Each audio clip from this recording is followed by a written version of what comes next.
Sahabat pemirsa konten kami yang saya hormati, pada kesempatan yang baik ini saya akan menyampaikan hal-hal yang barangkali sudah kita lakukan, akan tetapi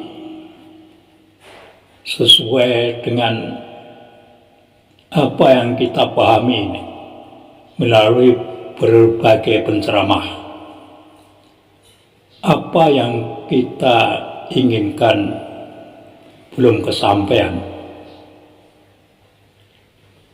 Seperti kalau kita berdoa dengan suatu keinginan, barangkali ada yang belum dikabulkan oleh Allah.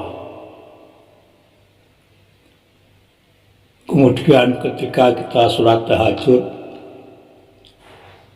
dikatakan bahwa sepertiga akhir malam Allah turun ke bumi dan akan mengabulkan siapapun yang meminta padanya.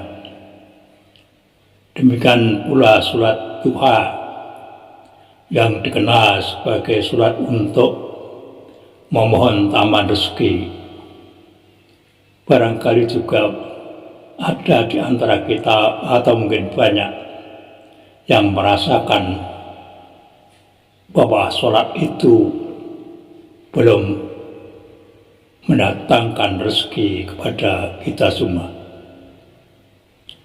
Kemudian ada orang yang infak sedekah, dalam hati disebut bahwa malaikat berdoa untuk mengganti apa yang kita sedekahkan dan menjadikan bangkrut orang yang tidak mau sedekah. Kemudian orang yang takwa, dalam Quran disebut akan ditunjukkan jalan keluar, akan diberi rezeki yang tidak disangka. Kemudian bersyukur, yang bersyukur akan ditambah nikmat dari Allah Ta'ala.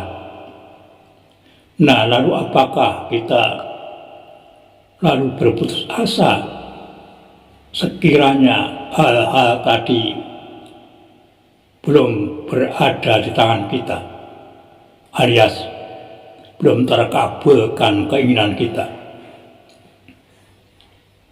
Atau apakah kita menjadi orang yang tidak usah beriman lagi, karena toh apa yang kita lakukan, apa yang kita doakan belum ada di tangan kita? Maka saya berpesan, jangan, tetapi selamatkanlah imanmu. Walaupun hal-hal yang kita inginkan belum menjadi kenyataan. Apa yang mendasari saya mengatakan demikian? Al-Quran Al-Baqarah 216 Allah mengatakan, asa an takrahu syai'aw wa huwa khairul lakum wa asa an tuhibbu syai'aw wa huwa syarrul lakum.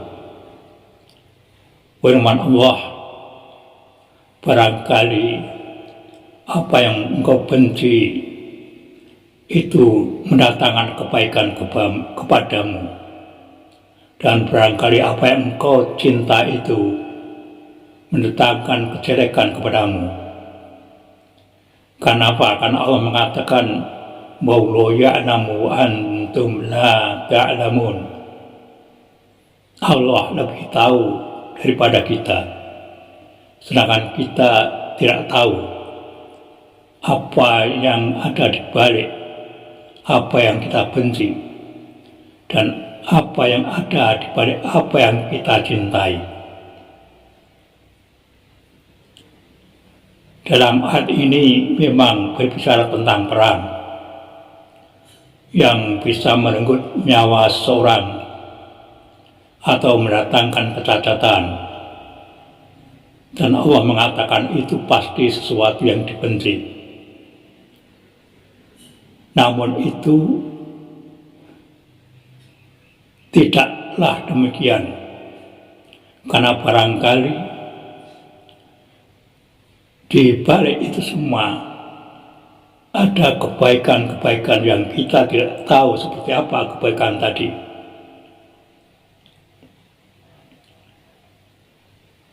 Kita bisa saja keliru, kita bisa saja jelek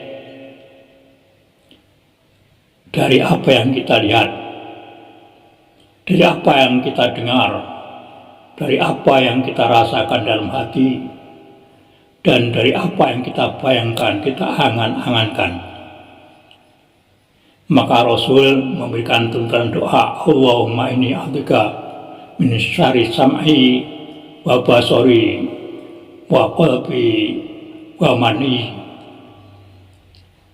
Ya Allah, aku mohon perlindungan kepadamu dari jeleknya pendengaran saya, dari jeleknya penglihatan saya, dan dari jeleknya hati saya, serta jeleknya angan-angan saya. Mungkin orang-orang yang melakukan sholat tahajud duha, atau orang yang infak atau yang lain, dalam bayangan penglihatannya seolah-olah dia tidak mendapatkan kebaikan. Tapi siapa tahu kalau dia mendapatkan kebaikan yang besar, yang lebih baik dari apa yang ia bayangkan. Kemudian kita perlu menyelamatkan iman, karena dalam hadits qudsi Allah berfirman kepada malaikat, pergilah pada hambamu, lalu timpakanlah berbagai ujian padanya, karena aku ingin mendengar rintihannya. Jadi memang sengaja Allah memberikan ujian pada kita, sejauh mana kita masih beriman kepada Allah Ta'ala. Kemudian yang lain dijelaskan bahwa kita perlu ingat pada Allah dalam hal ini.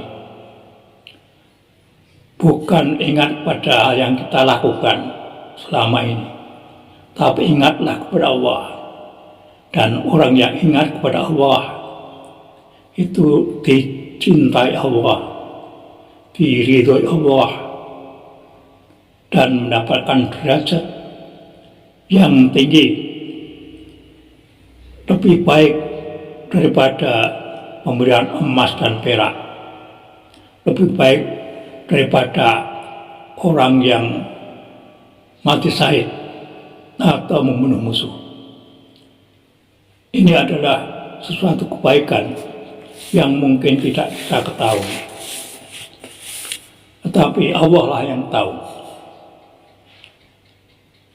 Selanjutnya kita perlu juga ingat bahwa sebenarnya orang yang berdoa, sepanjang doa itu tidak mengarah kepada perbuatan dosa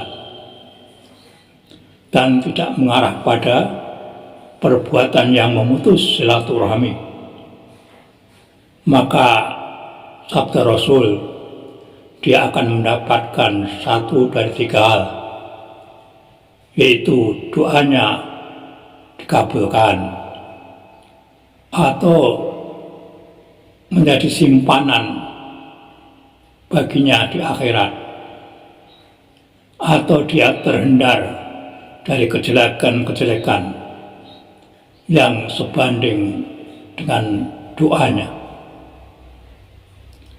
Jadi barangkali Allah menghendaki supaya kita mempunyai simpanan di akhirat.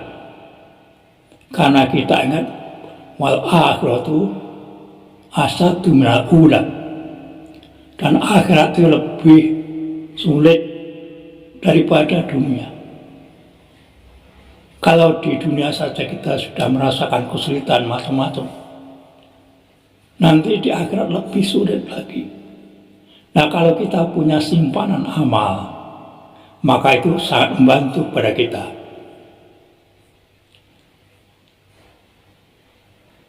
Di dunia mungkin saja ketika kita berdoa, Allahumma inni as'aluka amna yaumil khawf,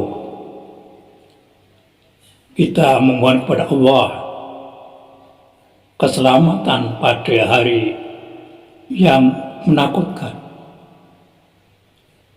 hari tua, masa tua. Mungkin orang tahu apakah masih mampu bekerja atau tidak.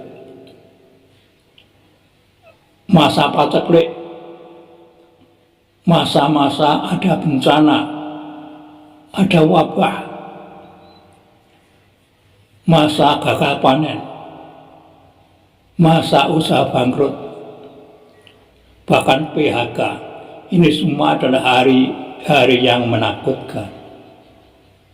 Tetapi seandainya tetap saja kita tertimpa masalah hari yang menakutkan tadi, maka kita pulangkan kepada Allah Ta'ala. Tentu Allah akan lebih mengetahui apa yang semestinya diberikan kepada kita.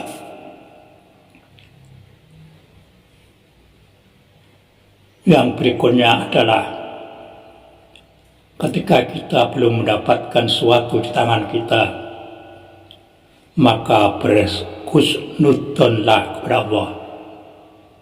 Rasul mengatakan la yamutunna ahadukum illa wa huwa yu'minu billahi. Janganlah salah seorang dari kalian meninggal dunia kecuali ia berbaik sangka kepada Allah. Jadi marilah kita berbaik sangka, berhusnudzon kepada Allah Ta'ala dalam segala hal, termasuk ketika apa yang kita inginkan belum bisa dikabulkan oleh Allah Ta'ala. Di dunia kita belajar sesuatu yang tidak enak, tetapi kita melakukannya, bahkan kita sanggup membayarnya. Bagaimana sakitnya seseorang ketika sakit lalu disuntik, ketika sakit lalu dioperasi. Bagaimana kalau kita harus minum pil atau jamu yang pahit? Bagaimana kita senang makan sambal padahal pedas? Dan seterusnya. Ini adalah pelajaran buat kita semua, bahwa yang seperti itu, yang se-ekstrim seperti itu mungkin menyusahkan, mungkin mendatangkan rasa ya kurang nyaman, tapi itu kita lakukan dan bahkan kita membayarnya.